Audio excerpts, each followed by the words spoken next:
परी की जादुई पाउडर। भोलापुर नामक गांव था। उस गांव में दो जुड़वा बहनें रहा करती थी। उन दोनों का कोई माँ बाप नहीं था। दोनों का नाम, एक का काजल और दूसरा का नाम गौरी था। गौरी बहुत खूबसूरत थी और काजल बहुत काली थी। गौरी अपने गोरे रंग के कारण बहुत घमंडी करती थी। कभी भी वह अपने घर का काम नहीं करती थी। वह सारा काम अपने बहन काजल से ही करवाती थी।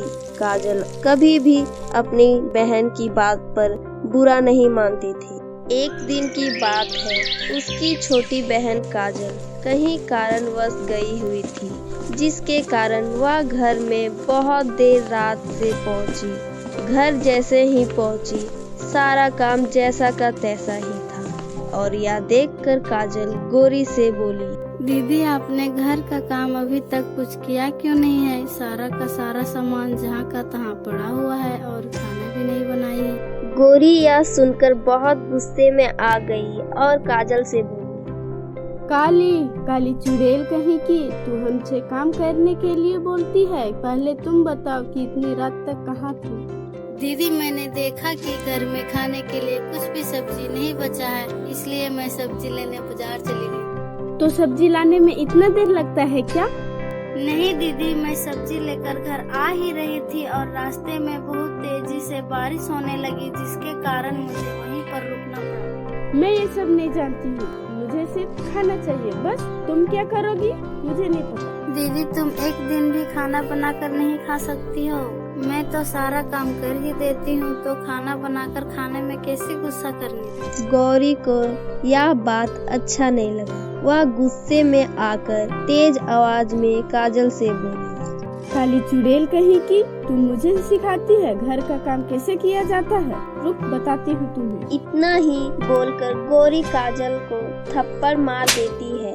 थप्पड़ खाते ही काजल गुस्से से लाल हो जाती है और अपनी बहन गौरी को जोर से एक थप्पड़ लगा देती है और बोलती है, ठीक है, अगर तुम्हें काम करने का इतना ही शौक था तो अभी तक किया क्यों नहीं है? सारा का सारा काम वैसा का वैसा ही क्यों है? इतना बोलकर काजल घर से रोते रोते बाहर निकल जाती है और जंगल की तरफ जाने लगती है। जाते जाते घने जंगल में पहुंच जाती है और अपनी बड़ी बहन के बारे में सोचने लगती है।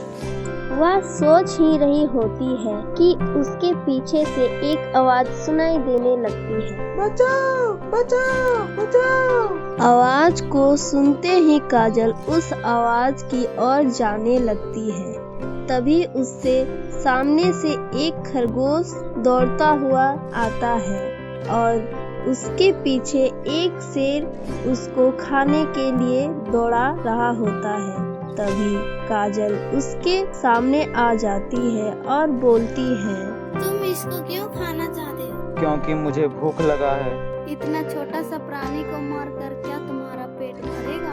पेट तो नहीं भरेगा, लेकिन ऐसा बात थोड़ी ना है कि पेट नहीं भरेगा तो मैं इसे मारना छोड़ दूं। काजल सोचने लगती है, इतना छोटा सा प्राणी को मारना सही नहीं है। ऐसा करता हूँ, इस शेर को मुझे ही खाने के लिए बोल देता हूँ। वैसे भी मेरा अपना कोई बचा भी नहीं है। और यह सोचकर काजल शेर से बोलती है, शेर जी, इतना छोटा सा प्राणी को मारकर तुम्हारा पेट तो भरेगा नहीं। इससे अच्छा है कि तुम मुझे मारकर अपना पेट भर लो। वैसे भी इस दुनिया में मेरा कोई रहा नहीं। काजल की यह बात सुनकर शेर बहुत खुश हुआ और एक परी के रूप में प्रकट हो गई और काजल से बोली, काजल मैं तुम्हारी बातों से प्रसन्न हुई। तुम भले ही बदसूरत हो मगर दिल की बहुत ही अच्छी लड़की हो। इतना बोलकर परी काजल को एक पाउडर देती है और बोलती है, काजल मैं तुम्हारी बातों से प्रसन्न होकर मैं तुम्हें एक जादुई पाउडर देती हूँ, जिससे तुम लगाते ही इस धरती की सबसे सुंदर और गोरी लड़की बन जाओ। परी को काजल पाउडर देकर गायब हो जाती है और काजल खुश होकर अपने घर की ओर दौड़ते हुए चली जाती है।